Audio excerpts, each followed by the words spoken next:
Sí, solamente agregar que las mismas autoridades en la última programación macroeconómica que incluye el 2024 plantean efectivamente una depreciación mayor a la que hemos experimentado del tipo de cambio del peso dominicano con respecto al dólar, más de 6%. Eso es, Raúl bien comentaba, en los periodos electorales puede suceder eso, pero yo quiero agregar que por la parte monetaria, las autoridades están activas en la parte monetaria que ya mencionaba, con la liberalización de encaje, la facilidad de liquidez rápida y también el objetivo de continuar bajando la tasa de política monetaria. Eso se da en ese contexto. Si bien los niveles de entrada de divisas sea, se podrían seguir algunos sectores altos y acumular algunas reservas a final de año, pues las estarán usando también para defender el tipo de cambio y para evitar una depreciación mayor y mantenerla dentro de ese valor anunciado. Y recordar que para el año que viene entrarían alrededor de unos 4.000 millones de dólares solamente por concepto de endeudamiento, que eso es algo que tiende a incrementar las reservas internacionales y que vemos que a lo largo de años cómo se van empleando. Es decir, que hay que considerar la parte monetaria y el uso de las reservas para mantener el tipo de cambio al nivel deseado por las autoridades en el año próximo. Sí, la pregunta nace debido a que este país está dolarizado, aunque siga circulando el peso de manera, aunque el peso sea la moneda nacional, pero el país está dolarizado porque cuando usted va a comprar un vehículo, el precio se lo dan en dólar. Y cuando usted va a comprar cualquier electrodoméstico que pase quizás de 20,000 pesos, se lo calculan en dólar. Entonces, encima de esto también se compra mucha materia prima en dólar. Y esto, pues, a veces llega la preocupación de que, bueno, si la tasa de cambio sigue subiendo, que según veo que el periódico El Dinero dijo hace 4 días que el dólar subió a 57,8, esto podría entonces poner en peligro el ya bajo salario del que ustedes hacen referencia, que no da realmente para comprar los productos de primera necesidad, o que el sueldo es muy bajo en República Dominicana, y sumando todos estos ingredientes más el dólar, entonces ahí nace la preocupación y por eso hice la pregunta. Pero nuestra economista de cabecera, Germania, exacto. Válida la pregunta, válida la preocupación. Pero como decía Miguel y Raúl, el Banco Central, si hay algo de lo que se preocupa mucho, es de mantener una relativa estabilidad cambiaria y de disponer reservas para que cuando el mercado un poco se vuelva inestable, por decirlo de alguna manera, intervenir oportunamente. Yo creo que el banco ha demostrado, el Banco Central, que tradicionalmente lo ha hecho y no tiene por qué cambiar de una manera radical. De hecho, una buena parte de la explicación del menor crecimiento proviene de ese equilibrio que a veces se vuelve difícil de mantener entre la política monetaria, la política fiscal, que si sube o no las tasas de interés de política que maneja el Banco Central y todo eso. Entonces, válida tu preocupación. Creo que el Banco Central se esmerará en utilizar las reservas que acumule y otros instrumentos que está acostumbrado a utilizar para mantener el mercado cambiario relativamente estable. Una pregunta, jóvenes. Collado hablaba de reformas estructurales de la economía que permitan avanzar, sobre todo en el crecimiento, de hacerlo de una manera sólida. ¿A qué reformas estructurales se pudiera estar refiriendo? ¿De qué reformas estamos hablando que necesitamos quizás con urgencia para el país? Se habla entonces de una reforma fiscal integral, quizás es lo más recurrente o lo más traído. ¿De qué otras reformas estructurales hablamos para tener una economía saludable en el país? ¿Puedo contestar yo mismo? Por supuesto, por supuesto.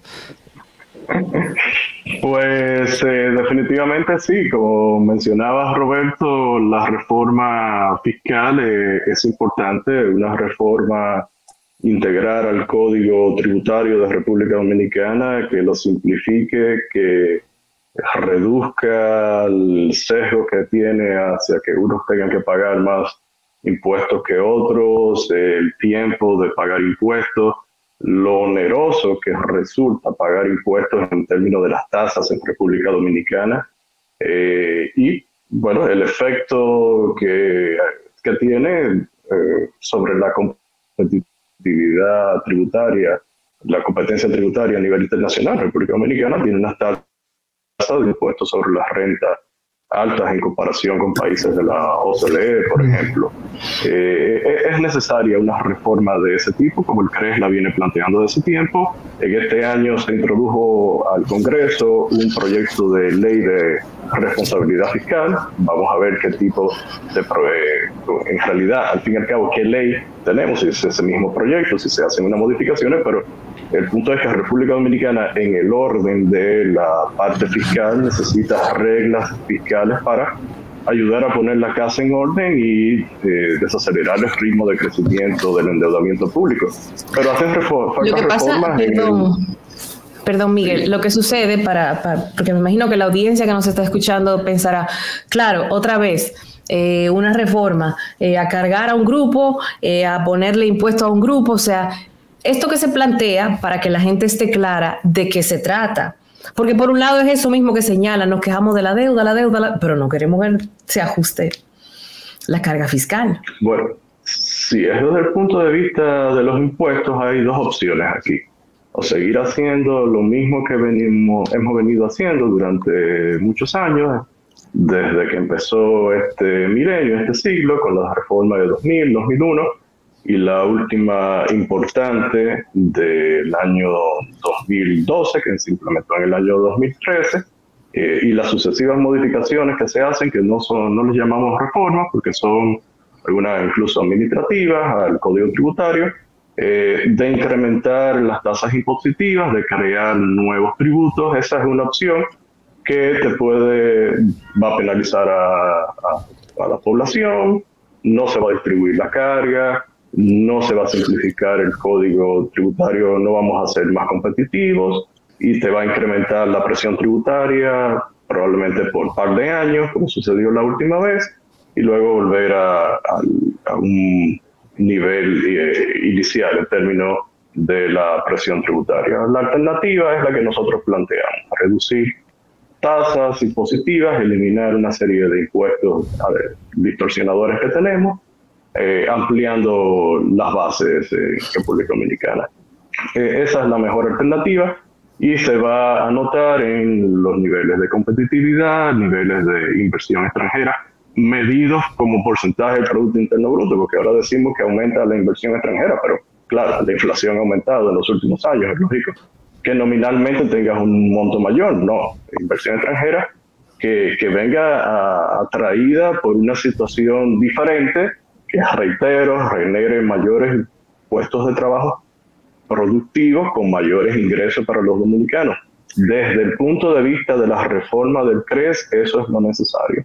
Y es lógico que la gente esté preocupada por una reforma, pero la preocupación debería ser si se sigue haciendo lo mismo que se ha hecho anteriormente, como decía al principio.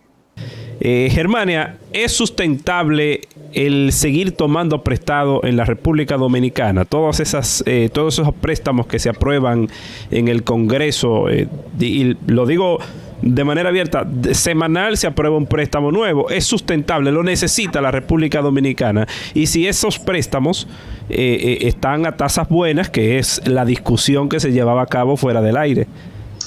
A ver, primero déjame un segundito para decir que nosotros debemos recordar, cuando hablamos de reformas estructurales, que nosotros aprobamos una ley de Estrategia Nacional de Desarrollo, que no vamos a entrar en consideraciones si es buena, si es mala, si estamos de acuerdo o no, pero hay una ley.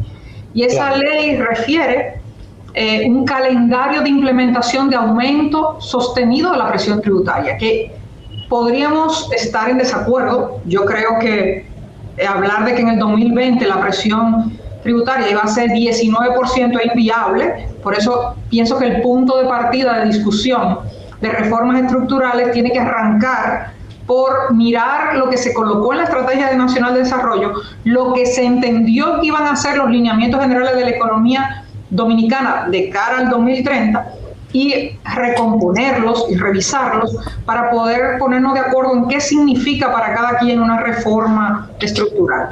Digo eso un poco para engancharlo con el comentario de Miguel respecto a lo que entiende que es la reforma estructural que se necesita para promover inversión y todo lo demás. Con lo cual podría uno estar o no de acuerdo. Sin embargo, llamo la atención sobre la existencia de esa ley que en teoría es quien manda el pacto fiscal y es quien habla de los componentes de ese pacto. Por eso el punto de partida debería estar referido a discutir esa ley y mirar si es eso lo que queremos. Entrando a tu punto, yo creo que lo he dicho en otras oportunidades acá, yo no soy de la que sataniza la deuda, ustedes lo saben. De hecho, he insistido que hay deuda buena, aunque a mucha gente no le guste. Por ahí hablan los economistas de una famosa regla de oro de endeudarse y que no sea para gastos corrientes, y por ahí quisiera introducir la discusión. Digamos, lo negativo es endeudarse para financiar el gasto corriente del Estado sin que estemos en el COVID o una crisis como la del 2009, ni mucho menos, ¿verdad? Entonces, ahora, Germania, escúchame que te interrumpa, para que la gente entienda lo que es el gasto corriente. O sea, yo estoy de acuerdo contigo, no endeudarnos para financiar gasto corriente. ¿A qué se refiere el gasto corriente? Si lo llevamos a una empresa, el gasto corriente de una empresa es el que paga en sueldos y salarios, en la energía eléctrica, digamos, en la papelería. Y si lo llevamos a una casa... perdón, que no te escuché. Si llevamos esa expresión a una casa, ¿qué sería el gasto corriente de una casa?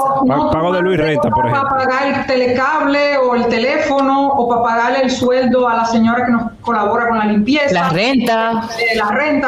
Eso es llevado a lo más simple. Bueno, pero eso está puesto en una ley de crédito público que dice que no se debe contraer deuda para financiar el gasto de operar del Estado. El gasto de operar del Estado es el equivalente al gasto corriente. Yo creo que por ahí viene, por al menos mi preocupación respecto al tema del endeudamiento.